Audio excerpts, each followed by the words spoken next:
Bom, pessoal, nós tivemos um probleminha aqui e espero que eu consiga resolver mais tarde, quando eu for fazer o upload desse vídeo.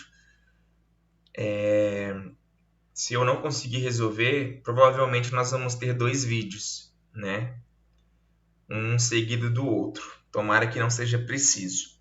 Mas vamos lá. Vamos abrir as nossas Bíblias em Mateus, capítulo 19, a partir do verso 3. Vamos ler juntos o que Jesus diz aqui.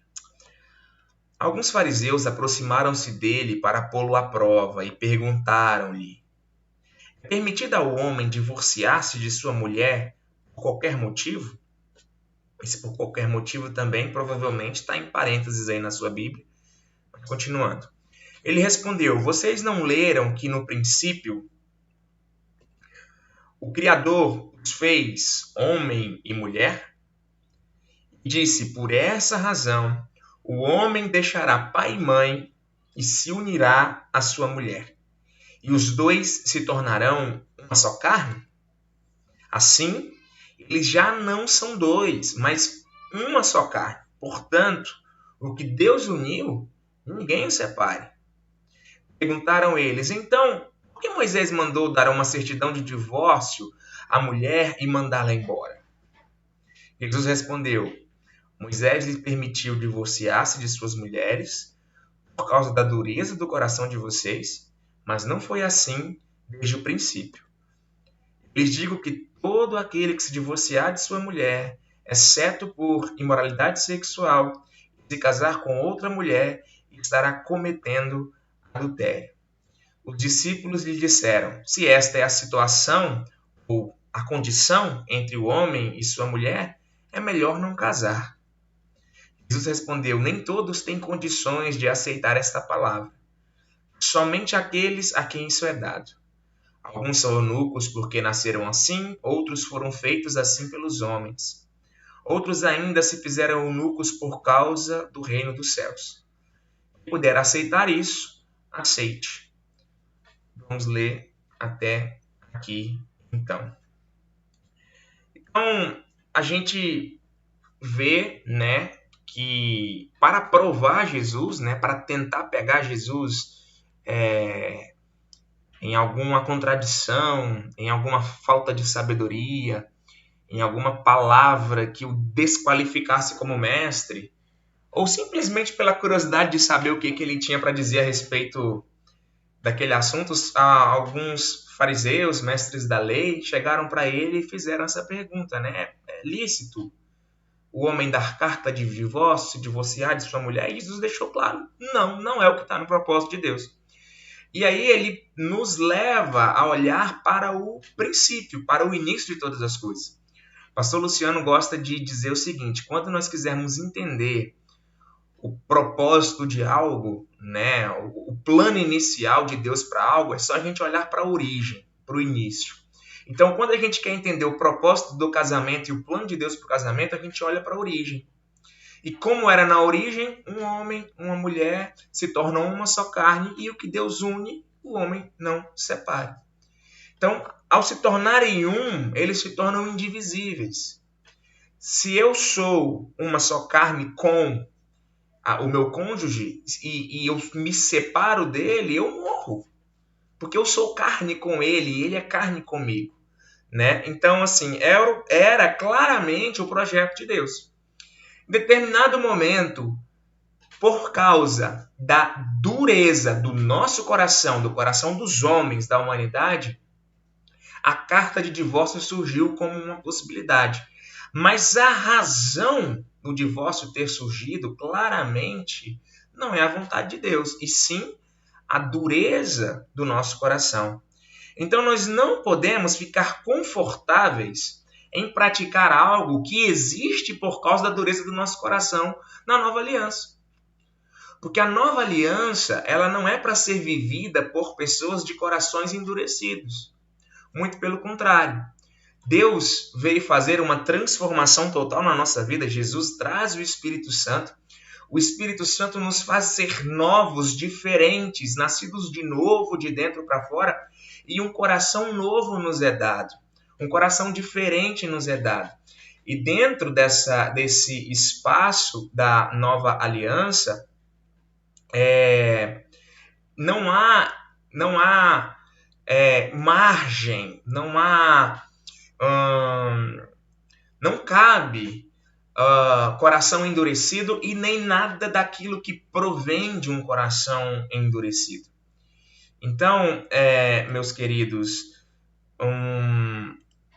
eu quero compartilhar aqui com vocês um texto que deixa isso, pelo menos para mim, muito claro. Lá em Ezequiel, capítulo 36, livro do profeta Ezequiel, no capítulo 36,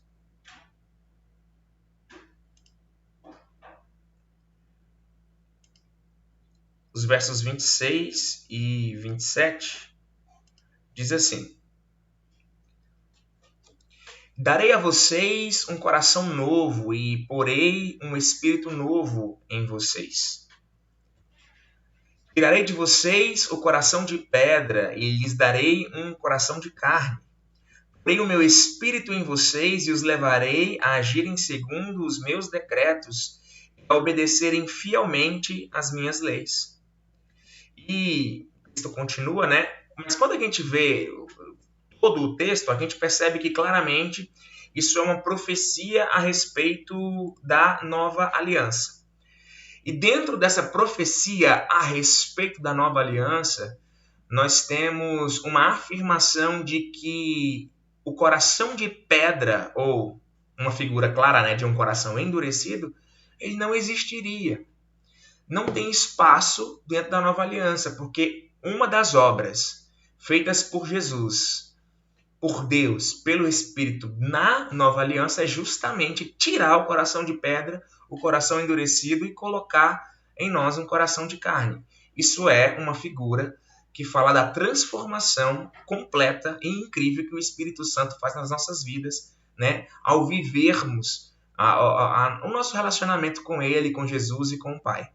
Então, não tem espaço para a gente viver as coisas do coração endurecido da nova aliança. E Jesus deixa claro lá no texto de Mateus 19, que nós lemos agora há pouco, que o divórcio ele é fruto, ele existe em razão da dureza do coração dos homens. Se o coração endurecido não mais existe para aqueles que de fato vivem a transformação do Espírito na nova aliança, obviamente o divórcio também não deve existir, né? Agora, não é só esse o argumento.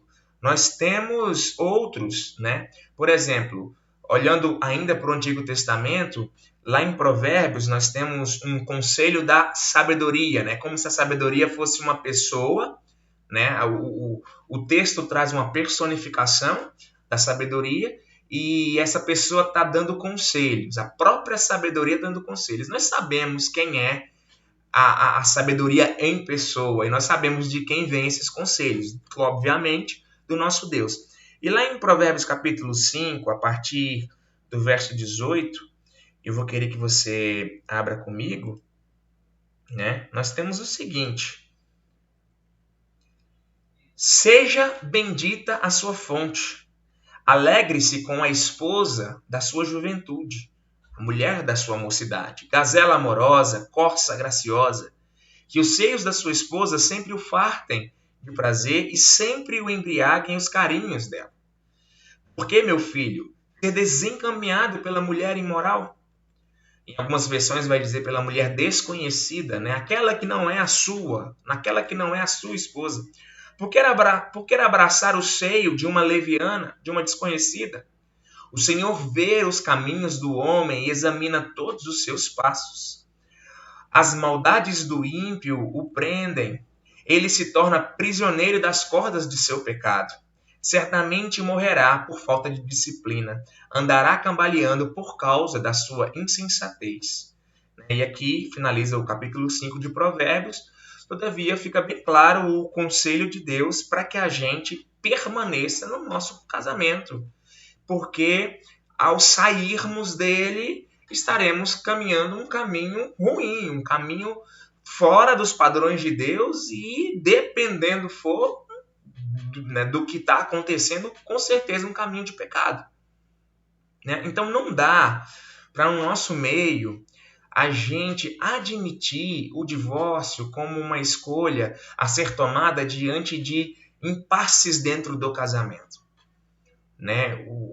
Sei lá, eu estou com a minha esposa e coisas têm acontecido entre nós, as brigas têm acontecido, ofensas, discussões, palavras pesadas, não há paz dentro da casa, parece que o sentimento não existe mais, tudo mudou, fisicamente mudou, eu, ela, a forma como nos tratávamos mudou, então a solução para isso é divórcio. Gente, isso com certeza não está no coração de Deus. O casamento não é uma tentativa. Há poucos dias eu celebrei um casamento, mesmo no meio dessa pandemia, mas tive o privilégio de celebrar um casamento de uma amiga querida, de longa data, de infância mesmo. E eu, ao casá-la, né, com o seu esposo, eu falei para eles, gente, não façam desse casamento uma tentativa. Não entrem nessa situação para tentar ver se a vida a dois de vocês vai dar certo. Não é esse o propósito do casamento. O casamento ele é para dar certo. Vocês têm que fazer dar certo. Né? Ele não tem como dar errado. Não há essa possibilidade. Vocês têm que fazer dar certo. Mas e se na prática der errado? Então eu me transformo, então eu busco soluções em Deus, eu luto com todas as minhas forças, porque eu estou falando de casamento, a gente está falando de família, a gente está falando de algo que é uma união, né, selada por Deus. O que Deus une, não separe o homem. Muita gente entende errado esse versículo de Mateus 19 e também Marcos 10. Marcos 10, a partir do versículo 12, tem o mesmo texto de Mateus 19, né? Mas de uma forma mais resumida. Mas nos dois textos, Jesus diz: o que Deus une, não separe o homem. Na verdade, algumas pessoas entendem que o que Deus une, o homem não pode. Há uma impossibilidade do homem separar. Não é isso que o texto está dizendo. O texto está nos dando uma ordem para que a gente não ouse tentar separar aquilo que Deus uniu. Na verdade, aquilo ali é uma ordem. Não é uma afirmação. Alguns entendem isso como uma afirmação. E aí, ao entenderem como uma afirmação, entendem então que a Bíblia é mentirosa, porque se o que Deus une o homem não separa, então, o que é que se faz de tanto casamento aí que já se acabou ao longo da história? Então Deus não está fazendo o papel dele? Ou ele nem existe? Mas não é isso que o texto está dizendo. O texto está dando uma ordem. Portanto, a vontade de Deus é essa. Jesus explicou. No início era o homem e a mulher, eles se tornam uma só carne. E agora eu dou uma ordem para vocês. É uma ordem. O que Deus uniu, não separe vocês. É uma ordenança. É um imperativo, não é uma afirmação. Né? Então, a gente precisa entender isso bem.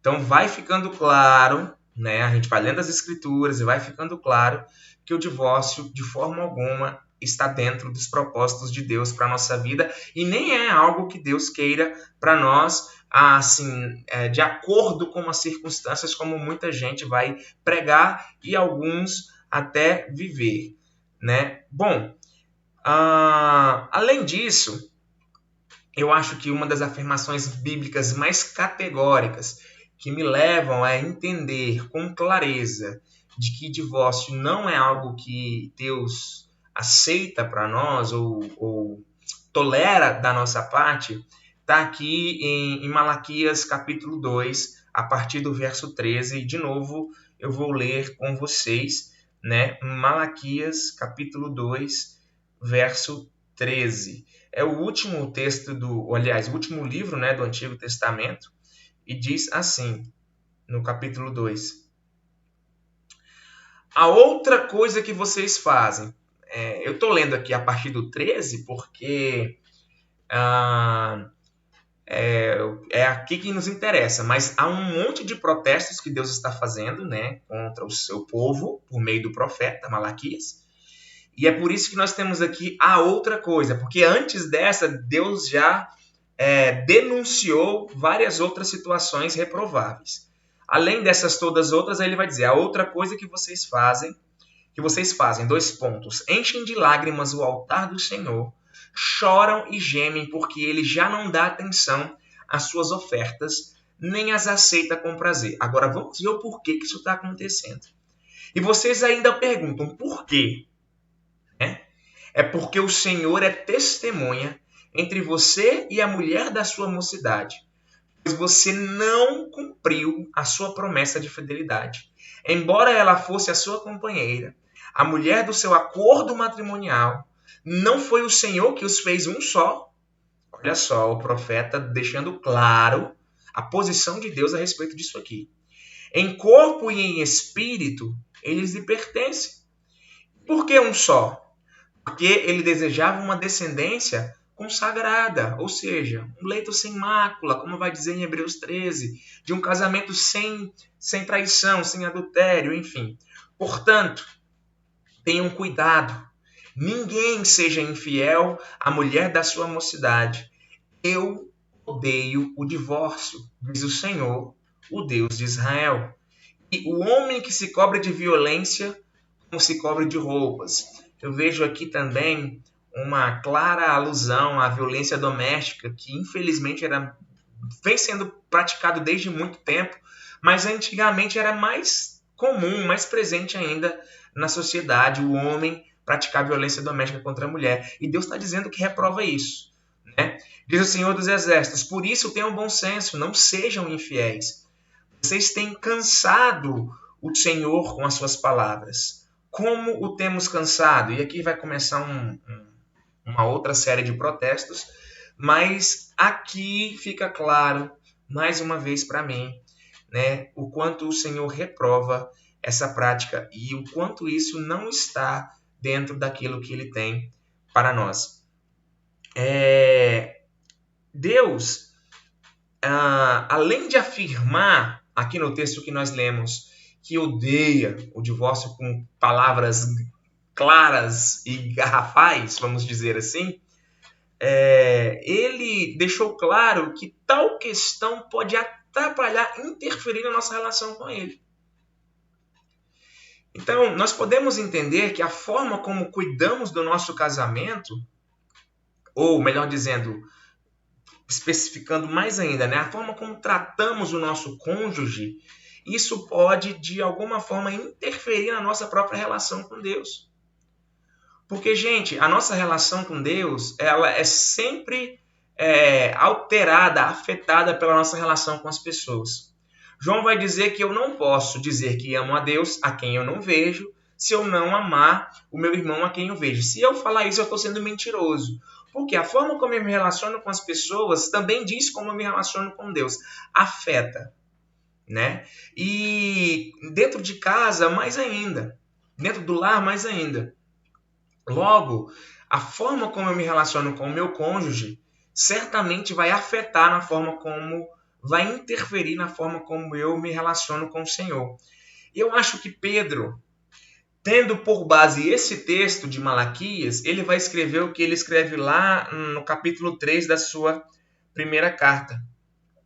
1 de Pedro, capítulo 3, no versículo 7, ele diz assim, vamos ler juntos. Do mesmo modo, vocês, maridos, sejam sábios no convívio com as suas mulheres e tratem-nas com honra como parte mais frágil e coerdeiras do dom da graça da vida, de forma que não sejam interrompidas as suas orações.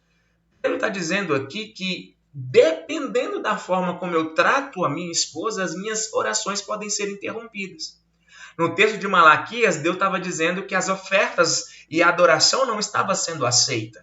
E ele diz, por quê? Porque vocês têm sido infiéis e têm dado carta de divórcio à esposa de vocês. E isso atrapalha, isso faz com que a nossa relação fique comprometida porque é pecado. E o pecado compromete a nossa relação com o Senhor. Então, tanto no Velho quanto no Novo Testamento, nós temos instruções claras de que nós precisamos nos relacionar bem com o nosso cônjuge, esquecendo toda e qualquer possibilidade de separação, de desquite, de dissolução daquilo que é sagrado, honrando, respeitando, sendo fiel, porque isso vai afetar a nossa relação com o próprio Deus, né? Não bastasse isso, a Bíblia nos traz instruções claras de que a nossa relação conjugal ela deve imitar a nossa relação com o Senhor. Aliás, a relação do Senhor conosco, melhor dizendo, né? Porque na nossa relação para com Deus, às vezes a gente falha com Ele, mas quando é dele para nós, não há falhas. Nós temos que trazer esse tipo de comportamento relacional para o nosso próprio casamento, para o nosso próprio matrimônio, né? Então, quando nós lemos lá em Efésios 5, texto que eu gosto muito e nós temos tocado bastante nesse texto nesses últimos dias, primeiro a gente vai ler o 1 e o 2, só para a gente lembrar, né? Efésios 5, 1 e 2, e a gente vai ter aí, né, o clássico, portanto, sejam imitadores de Deus como filhos amados e vivam em amor, como também Cristo nos amou e se entregou por nós como oferta e sacrifício de aroma agradável a Deus. Aí nós podemos ir lá, né? O texto começa com uma instrução de Paulo pelo Espírito, nos convocando a sermos imitadores de Deus em amor, e dentro desse mesmo capítulo, ou seja, dentro desse arcabouço, né, de ordenança, de agir como Deus, de imitar a Deus, de amar como Deus, nós temos no versículo 22 o seguinte, né, instruções matrimoniais para as mulheres e para os homens. Diz assim: mulheres, sujeitem-se a seus maridos como ao Senhor. Pois o marido é o cabeça da mulher, como também Cristo é o cabeça da igreja. É o seu corpo, do qual ele é o Salvador. Assim como a igreja está sujeita a Cristo, também as mulheres estejam tudo sujeitas a seus maridos. Maridos, amem suas mulheres, assim como Cristo amou a igreja e entregou-se a si mesmo por ela. Olha só, vamos ver isso aqui. Para santificá-la, tendo-a purificado pelo lavar da água mediante a palavra, e apresentá-la a si mesmo como igreja gloriosa, sem mancha nem ruga ou coisa semelhante, mas santa e inculpável. Da mesma forma, prestem bem atenção nos comparativos, como Cristo amou a igreja, aqui, da mesma forma, os maridos devem amar as suas mulheres como os seus próprios corpos. Quem ama a sua mulher, ama a si mesmo. Além do mais, ninguém jamais odiou o seu próprio corpo. Antes o alimenta e dele cuida, como também Cristo faz com a igreja. De novo, o comparativo, como também Cristo faz com a igreja, pois somos membros do seu corpo. Por essa razão, o homem deixará pai e mãe e se unirá à sua mulher. De novo, nós estamos sendo projetados para a origem do casamento, lá em Gênesis, né? Dentro do contexto de relação conjugal, porque é claro que essa é a vontade de Deus para as nossas vidas. E os dois se tornarão uma só carne. Este é um mistério profundo, refiro-me, porém, a Cristo e a igreja. Portanto, cada um de vocês também ame a sua mulher como a si mesmo. E a mulher trate o marido com todo respeito. E aqui ele vai entrar com instruções para os filhos, em diante. O capítulo 5 é composto de instruções práticas para a nossa vida cristã. Mas dentro das instruções para o casamento, a gente vai vendo que o padrão da nossa relação é a própria relação que o Senhor tem conosco. A forma como Cristo ama a igreja, a forma como Deus ama o seu povo. A gente olha para o Antigo Testamento e nós vemos de forma clara Deus se referindo ao seu povo como a sua noiva, a sua esposa, a sua querida, a sua amada. Então, a gente precisa entender que é assim que o Senhor quer que a gente viva o nosso casamento também. E da mesma forma que o Senhor nunca abandonou a sua esposa, no Antigo Testamento ou no Novo Testamento, no caso a igreja, a noiva de Cristo, nós não devemos abandonar. E isso, volto a dizer, vale para o outro lado também. A mulher para com o homem. Algumas pessoas olham para o capítulo 5 de Efésios, aqui a partir do versículo 22, que nós acabamos de ler, e algumas pessoas entendem esse capítulo como um pouco machista, né? Porque ele fala de sujeição da mulher ao marido, como a igreja tem que estar sujeita a Cristo. Eu não vejo dessa forma, até porque quando a gente olha para as responsabilidades que o marido tem que ter em relação à esposa, elas são mais pesadas, elas exigem mais. Na verdade, eu vejo um equilíbrio muito claro aí. Porque se por um lado a esposa, né, deve ser sujeita ao marido, o marido deve se entregar pela esposa a ponto de dar sua própria vida. Entende? Não é que eu não vejo como funções distintas, né? Porque na verdade essa entrega não é eu chegar aí e dizer, vou tomar um tiro aqui no lugar da minha mulher. Não é isso. Quer dizer, isso inclui também, né? Mas não é disso somente que o texto está falando, né? Está falando de uma entrega de vida mesmo, de uma disposição de servir. É só a gente olhar para o que Cristo fez com a igreja. Cristo, ele não veio para servir a igreja. Aliás, perdão, para ser servido pela igreja. Ele veio para servir a igreja. E da mesma forma, os maridos têm que tratar a sua esposa. Então, eu não vejo como algo desequilibrado, discrepante. Né? A esposa está sendo colocada em segundo plano, está sendo subjugada pela parte masculina. Quem enxerga dessa forma é porque não está com um olhar correto em cima do texto, né? O texto não quer dizer isso. De qualquer forma, o que eu quero destacar aqui em Efésios capítulo 5, do 22 em diante, é que o Senhor vai nos orientando a nos relacionar com o nosso cônjuge da forma como ele se relaciona conosco. Ou seja, o casamento humano ele tem que ser uma imitação do casamento de Deus com a humanidade. O casamento humano ele deve ser uma imitação do casamento de Deus com a humanidade. Na verdade, não só em relação ao casamento.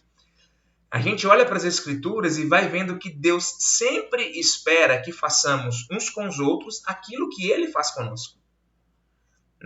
Deus espera que a gente reproduza na vida do outro aquilo que Ele faz na nossa vida. Deus espera que a gente abençoe ao outro da forma como Ele nos abençoa. Né? Paulo vai dizer na sua primeira carta aos Coríntios, ao falar sobre contribuições, ao falar sobre ofertas, ele diz que nós somos abençoados para abençoar. Né? Além disso, nós temos, por exemplo, a oração conhecida como a oração do Pai Nosso. Em Mateus capítulo 6, né, no versículo 12, Jesus ensina-nos a orar assim: perdoa as nossas ofensas, assim como temos perdoado a quem nos tem ofendido. Ou seja, eu preciso perdoar na mesma medida em que sou perdoado. O perdão que Deus derrama sobre mim, eu devo derramar também na vida do outro. Então não é só em relação ao casamento, mas em relação ao trato geral com as pessoas. Eu devo reproduzir aquilo que Deus faz na minha vida. É o que Deus espera que eu faça. E se é o que Ele espera que eu faça, é o que eu devo fazer, porque eu sou o servo dele. Sou o discípulo dele. Né? Então, por exemplo, nós temos em Mateus 18 a parábola do credor incompassivo. Né? Quando Pedro chega em Jesus e fala assim, ainda sobre a questão perdão, né? Senhor, quantas vezes devo perdoar o meu próximo? E Deus fala, olha, né? Aí Pedro pergunta, 7 vezes? Aí Jesus responde, não 7, mas 70 vezes 7. E Jesus em seguida propõe uma parábola que fala de perdão. Né? E na parábola, falando aqui de forma resumida, em Mateus 18, né, do 21 em diante, nós temos essa parábola. Do 23, na verdade, né? O 21 e o 22 é esse diálogo de Pedro com Jesus sobre o perdão. E no 23 começa a parábola.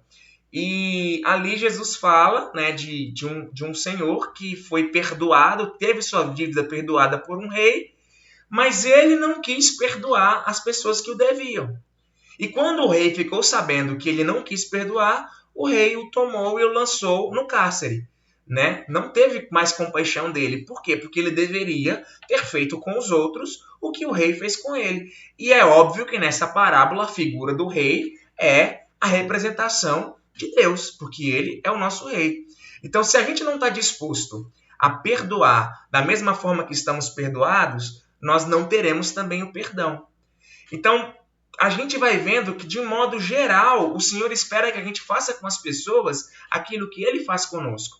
Em João capítulo 13, versículo 34, Jesus diz: um novo mandamento eu vos dou, que vocês amem uns aos outros como eu amo vocês.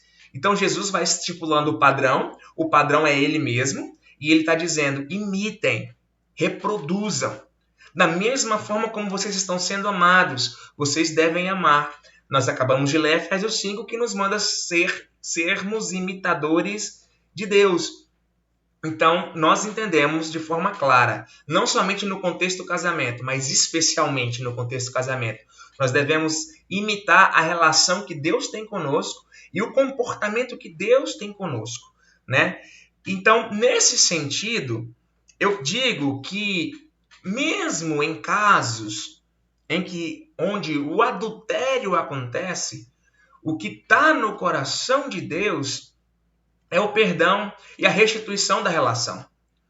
Porque, olhando de forma espiritual, numa linguagem profética, nós, o povo, as pessoas, a humanidade, nós temos praticado adultério para com Deus durante muito tempo. Porque sempre que pecamos, traímos o nosso Deus. Sempre que idolatramos, a idolatria é sempre apontada como um tipo de adultério espiritual nas Escrituras. E há várias formas de idolatria, não somente a clássica de se curvar diante de uma imagem, né? Há várias formas da gente estar praticando idolatria. Então, sempre nós vamos também... a humanidade, de um modo geral, vem praticando adultério, adulterando contra o nosso Deus. E o Senhor sempre vai nos perdoando e não vai nos dando carta de divórcio. Ele não nos abandona. Pelo contrário, a palavra diz que Ele é sempre pronto para perdoar.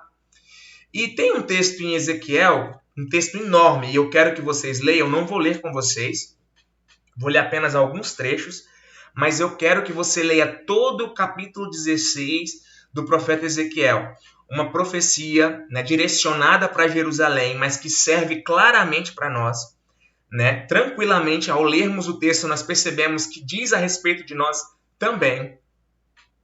E nesse texto, Deus se dirige a Jerusalém por meio do profeta Ezequiel como um marido.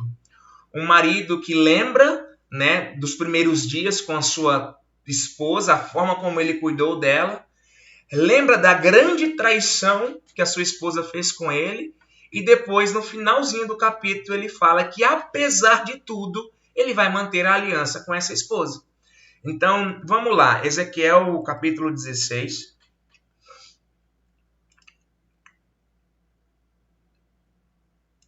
Nós vamos ler primeiro os versos 32 ao 34, só para eu mostrar para vocês como Deus está enxergando essa esposa, que na verdade é o seu povo, ou seja, nós, né? Nesse determinado momento. Olha só o que diz o texto. Você, mulher adúltera, é assim que estava sendo o povo para com Deus. É assim que Deus estava enxergando essa mulher que é o povo. Você, mulher adúltera, você prefere estranhos ao seu próprio marido. Toda prostituta recebe pagamento, mas você dá presentes aos seus amantes, subornando-os para que venham de todos os lugares receber de você os seus favores ilícitos. Em sua prostituição, dá-se o contrário do que acontece com as outras mulheres. Ninguém corre atrás de você em busca de seus favores. Você é o oposto, pois você faz o pagamento e nada recebe. Deus está dizendo que o seu povo está agindo pior do que uma prostituta, porque uma prostituta pelo menos está sendo paga pelo serviço. Aqui o povo de Deus está pagando para os seus amantes a possuir, vamos dizer assim, ter com ela as relações ilícitas. Essas relações ilícitas é uma menção figurada de idolatria, de contato com as religiões pagãs daquela época, todo tipo de prática abominável por Deus, até mesmo sacrifício de crianças a outros deuses estava acontecendo. Então, e não era as nações vizinhas que vinham até Jerusalém para implementar essa cultura. Jerusalém que ia atrás das nações vizinhas para receber e aprender um pouco disso e viver um pouco disso. Um pouco não, muito. Né? Eles viviam muito disso. Então isso foi como uma facada no coração de Deus, no sentido de que Deus sentiu muito pesar por causa dessa atitude. E ele compara isso com prostituição. Agora, o que ele faz com essa esposa prostituta? Aí a gente vai ver a partir do versículo 60, né? Aqui em Ezequiel 16. Né? Depois de falar muito, depois de dizer o castigo que ela receberia, porque ela recebeu o castigo pelo seu pecado, agora, depois de tudo, ele diz: contudo, eu me lembrarei da aliança que fiz com você nos dias da sua infância. E estabelecerei uma aliança eterna com você. Então você se lembrará dos seus caminhos e se envergonhará quando receber suas irmãs, tanto a que é mais velha que você, quanto a que é mais nova. E eu as darei a você como filhas. Aqui é claramente essas irmãs, abrindo um parêntese aqui, é uma profecia a respeito da restauração de Israel, porque aqui é uma profecia feita para Jerusalém, capital de Judá, a restauração de Israel como a irmã mais velha e da inclusão dos gentios dentro da promessa como irmã mais nova, né? Os gentios como a irmã mais nova. Eu as darei a você como filhas, não porém com base em minha aliança, não porém com base em minha aliança com você. Aí, como é que é? Eu as darei a você como filhas, não porém com base em minha aliança com você. Por isso estabelecerei a minha aliança com você, e você saberá que eu sou o Senhor. Então, quando eu fizer propiciação em seu favor por tudo que você tem feito, você se lembrará e se envergonhará, e jamais voltará a abrir a boca por causa da sua humilhação, palavra do soberano, o Senhor.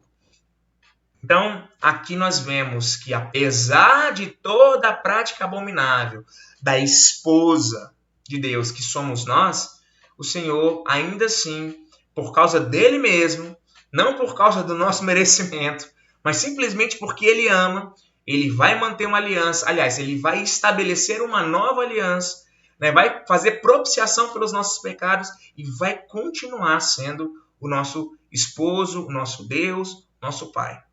Então, é esse tipo de amor incrível que Deus tem por nós, que nós devemos ter uns pelos outros, especialmente com quem fizemos um compromisso matrimonial. Com quem fizemos um juramento diante de Deus e dos homens, né? Diante de instrumentos legais, cíveis, né? E aí a gente simplesmente vai querer jogar isso fora. Ainda que a situação seja uma questão de adultério, eu acredito que está no coração de Deus a luta pela família, a luta pela relação, a luta pelo casamento, o perdão, porque isso é muito importante. Se eu não perdoo, eu não tenho condição de ser perdoado. Né? Eu não estou dizendo que não deve haver, em determinados casos, a disciplina. Né? A disciplina ela tem que acontecer. Né? Deus nunca evitou a disciplina, negou a disciplina, pelo contrário, ele disciplina quem ele ama. Contudo, o perdão ele deve sim existir, e a batalha pela família, eu acredito que é mais próxima daquilo que Deus vive, daquilo que Deus faz conosco, do que qualquer outra opção. Então, eu sei que talvez alguns que vão me escutar vão achar que eu estou variando, viajando na maionese, que se houver adultério, como pode haver um casamento restaurado? Como é que pode haver perdão? Tem que haver. Não é que pode haver, tem que haver. Porque se eu fui perdoado por praticar isso, o mínimo que eu tenho que fazer é perdoar também. E quando eu entendo quem eu sou, quando eu entendo o meu pecado, quando eu entendo que eu também pratiquei adultério com Deus sempre que eu pequei, sempre que eu escolhi qualquer outra coisa ao invés dele na minha vida, eu vou entender que é assim também que eu devo proceder com as pessoas.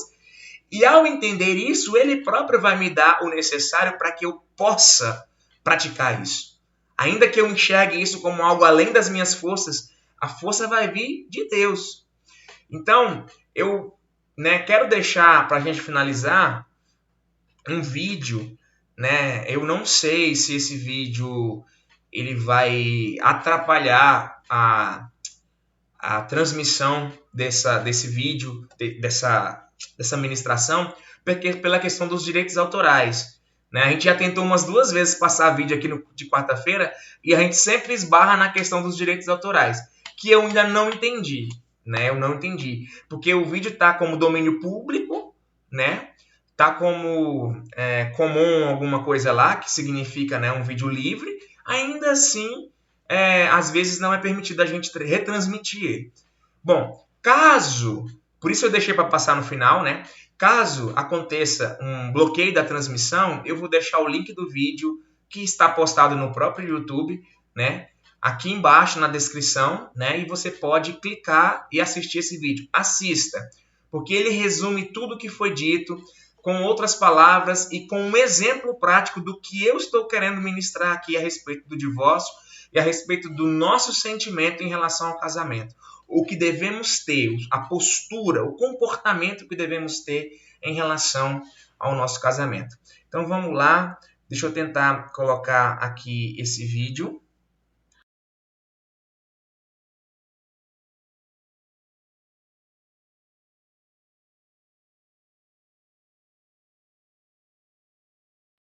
Hi, we're in a love war. And you know, as you look around you, you can see so many broken relationships and broken covenants, even within the church, in marriage relationships and business relationships and in friendships and church family relationships. And these things ought not to be. Because God never set that example for us. He set an example of long-term, unbreakable, eternal covenant. And that's how he wants us to be. He wants us to be just like him. Well, my friend Todd White has a testimony that is so chilling, so awesome. And he's going to share it with you in just a moment. But it's a victory testimony of what God can do if we just hang in there. You know, we can say that we have faith to move mountains or faith to heal the sick or faith to overcome. But if we don't have love and if we don't have faith to see a relational victory, then really, what do we have? We can rise up in this hour and say, God, we're gonna take hold of this. We're gonna rise up to the occasion. We're gonna allow our faith and our love to create a testimony for your glory. Wait till you hear this testimony. Here's Todd now. All right, I'd like to talk a little bit about the power of love and how amazing it is. The power of love to me is something that is so incredible, because I was way lost and my life was way out of whack. And God so loved me that he gave his son, that even if I was the only one, he would have came just for me. And that's real to me. And I believe that he loves me that much. So what we need to do is I just want to talk about love and what it really means. Love doesn't say I love you because he wants to hear you say I love me back. Love doesn't say I love you, do you love me? Love just says I love you. Because when we were unlovely, God loved us. So it's really important that we get to that place where love is revealed. Because all creation is groaning for the sons of God to be made manifest.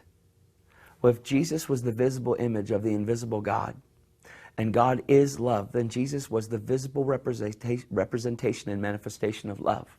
So if all creation is groaning for the sons of God to be made manifest, then all creation is groaning for the sons of God to manifest love. God is bringing us back to the original image he made us in, and he made us in his image, and that image is love. And so many people are just giving up and throwing in the towel, like specifically on marriages today. And the marriage divorce rate in the church is just as high, if not higher, than it is in the world. And there's supposed to be something different about believers. And so what we're doing is we need to get back to the basics of love. And I have a testimony that is so amazing, and it's just so touched my heart, because so many people are willing to throw in the towel, that so many people are being counseled actually by Christian counselors that, well, yeah, he doesn't deserve you. No, you deserve better. You should just leave him. Or, well, she doesn't treat you right, so you should just, give up. And I want to ask a serious question to yourself. When does God throw in the towel on us? When does God say, well, he's just done too much. I'm just done with this? When does God just say, well, look, he messed up a little too much. Look, I tried to reach him. He didn't answer. I tried to talk to him. Come on, Todd's a drug addict for 22 years and he's not waking up by now, so let's just give up on him. That's not God, but that seems to have been grafted into Christianity, to just give up and throw in the towel. What if we took on the very character and nature and attributes of God, like Holy Spirit wants to do in our hearts? There was this man, and he was a Christian man, and I believe it was 13 years he's married to a Christian wife who went to church and did all the right things and had children. I believe they had 3 kids. And he's enjoying his life with his wife, and he's a Christian man with good morals and just amazing stuff. Well, his wife met somebody on the internet, because she was on the internet. And she met this guy, and she up and left the husband. And the husband is enraged because the wife left the husband. And now the wife has left, and not the mother of the kids, just up and left everything for one moment of lust. So she goes and she leaves, and the husband is freaking out and screaming for days and days, 3 days straight, yelling and screaming. And the kids won't come around Dad because Dad is flipping out. And God interrupts him. I believe his name was Harry. And he says, Harry, would you stop praying that way? You're not in trouble. And he says, what do you mean I'm not in trouble? My wife is in the arms of another man. My children have lost their mother. She's no longer here. And you tell me that I don't have a problem. Screaming at God. And God says, Harry, stop praying that way. Your wife's in trouble. Would you pray for your wife? And righteousness and amazement entered the husband at that point.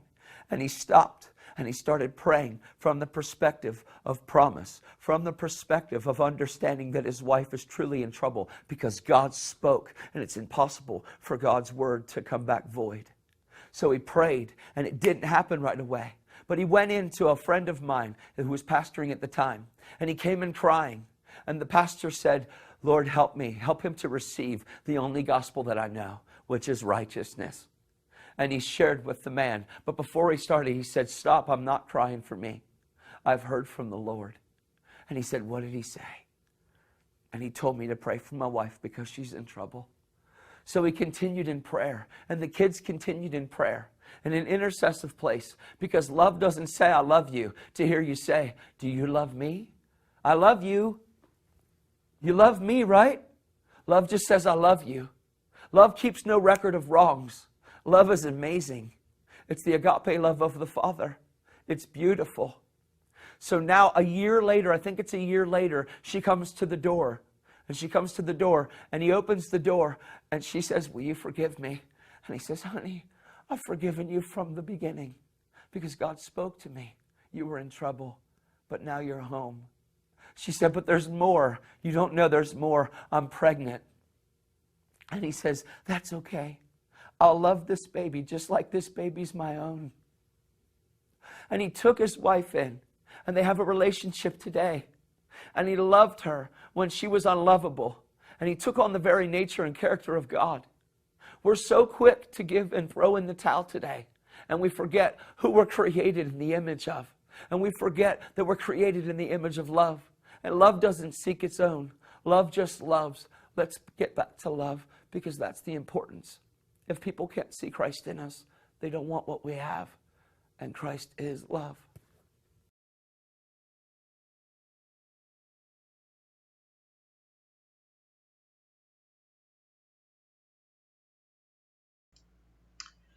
Bom, aqui a gente viu esse vídeo em que o irmão Todd White conta o testemunho de um rapaz chamado Harry, E a gente viu que ele demonstrou amor por quem não era digno de amor.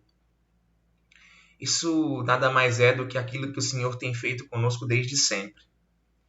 E eu não vou mais prolongar, porque eu acho que tudo que eu queria e deveria passar já foi passado, mas é assim que nós devemos nos comportar com relação às pessoas e especialmente com relação ao nosso cônjuge, esposo, esposa.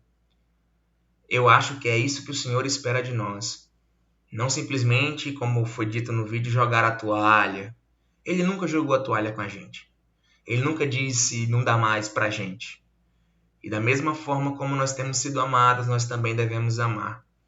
Então, é assim que nós devemos tratar também do nosso casamento. Estamos encerrados. Eu espero que o Espírito Santo firme essas verdades no nosso coração, que possamos ter um resto de semana abençoado, cheio da presença do nosso Deus. Fiquem na paz. É isso aí.